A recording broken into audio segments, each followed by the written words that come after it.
দেখছেন SD news media.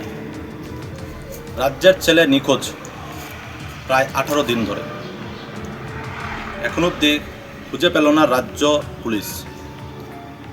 তন্ন তন্ন হয়ে খুঁজছে পরিবার। ঘটনা মলয়নগর। কথা বলবো পরিবারের ছেলের বাবার সাথে। কি বলছেন বাবা, শুনুন। কি হয়েছিল ঘটনাটা? আমার ছেলে ট্যুরিজমে নাগাল্যান্ডে গেছিল। এক তারিখ গেছে, এখানে 2 তারিখ গিয়ে পৌঁছে। তারপরে 4 তারিখ থেকে তার সঙ্গে যোগাযোগ বন্ধ হয়েছে, ফোনে কথাবার্তা হয় না।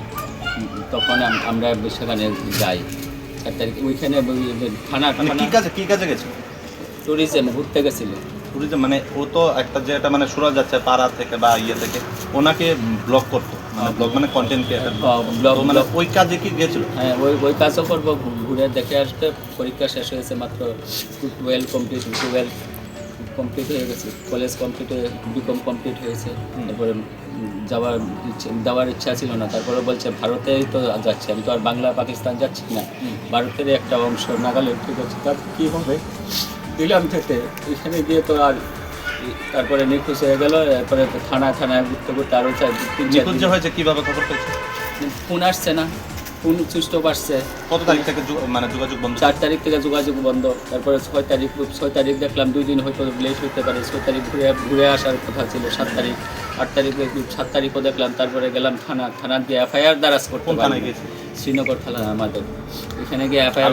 হ্যাঁ, তারা বলছে কি তো ওসি সাহেব বলছে ওইখানে তো হবে না, ওইখানে নিখোঁজ হয়েছে, আপনি ওইখানে নাগাল্যান্ড থেকে এফআইআর করুন। আরে আমরা ভারতে থাকি, নথিপুরায় থাকি, নাগাল্যান্ড থেকে এফআইআর করবো। তারপরে এখানে পাড়ার আমাদের মেম্বার কি জানি মানে অবিনাশ দা, তানেরা, তারপরে ওই তানের নাম আমরা সবাই আপনারা গেছেন। তারপরে নাগাল্যান্ডে গিয়ে কি আপনার থানায় কি মামলা করছেন?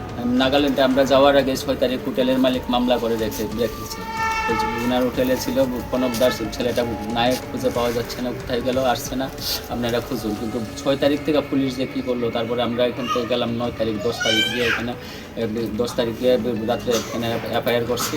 এফআইআর করার পরে পুলিশ আমরা এখানে থাকার জায়গা করে দিয়ে গেছে। 11 তারিখ 12 তারিখ তারপরে ওখানে ছাত্র সংস্থার মিটিং হয়ে জুকুবিলে একটা পার্কে গিয়েছে বললো। পার্কে 4 তারিখ পার্কে গেছে। তো পার্কে গিয়ে এখানে লোকের সহায়তা 4 দিন খুব খোঁজাখুঁজি করলো, যেখানে মানুষ নামতে পারে না, বেশি খায়। এখানে ড্রোন ক্যামেরা দিয়ে তারা খুঁজলো, কিন্তু এর ভিতরে কোনো কিছু পাওয়া গেল না। অবশেষে নিরাশ হয়ে আবার ফিরে আসলাম এখানে।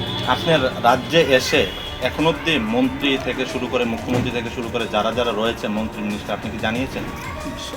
সবাইকে জানিয়েছে, কিন্তু মন্ত্রী এমএলএ সাহেবের খুঁজতে ঘুরতে তো দেখা করার সুযোগই পেলাম না। উনি ছুটিতে আছেন। আমাদের মাননীয় স্পিকার রামপ্রসাদ পাল, ওনারাও দিল্লিতে আছেন, ওনার সঙ্গেও দেখা করার কোনো কিছু হলো না। ফোনেও যোগাযোগ করার কোনো সম্ভাবনা। মুখ্যমন্ত্রীর সাথে যোগাযোগ করেছেন? মুখ্যমন্ত্রীর সাথে যোগাযোগ করার সম্ভাবনাই পেলাম না।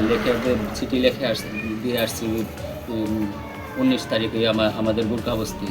যিনি পর্যটন মন্ত্রী রয়েছেন সুশান্ত চৌধুরী, ওনার এখানে আজকে সকালবেলা আমি 7টার থেকে গিয়ে দাঁড়িয়ে রইলাম। এখানে তো অনেক কষ্ট করে দাঁড়িয়ে রইলাম। তারপরে আজকে দেখা করবে না বলে তবে একটু বললাম, এখানে ছেলের ছবিটা দিলাম।